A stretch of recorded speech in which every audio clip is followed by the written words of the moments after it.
I had Hmm. lost my son, Ben, to a fentanyl overdose, and 2023 was the most tragic thing that's ever happened to me. But prior to Ben passing was also the era when he was in addiction, and that was super hard as well.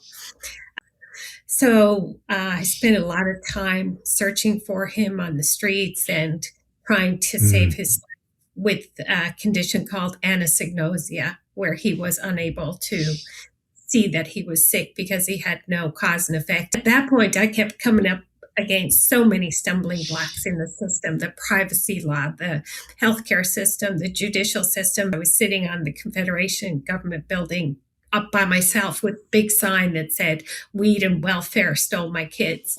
And getting emancipated at the age of 16 with the underlying mental illness, cannabis use disorder, where you don't have capacity.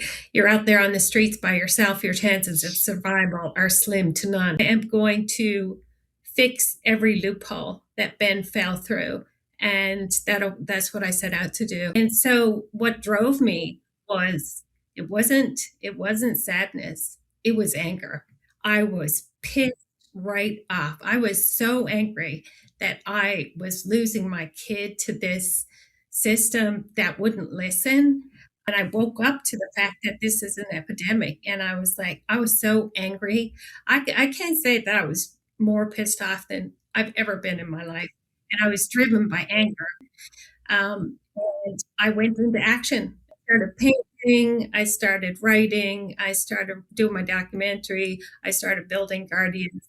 And as I empowered other moms going through the same thing, I wasn't fixing it for them. I was empowering them to become leaders. And I said, what am I going to do with you without you? And he looked at me and he said, Mom, I want you to live your best life. And that sticks with me every day because that's exactly what I'm doing. I'm taking everything that he taught me, and my life is just like blooming like a flower. And, you know, his words stick with me every single day. Live your best life. And I know that once I pass, that he'll be there.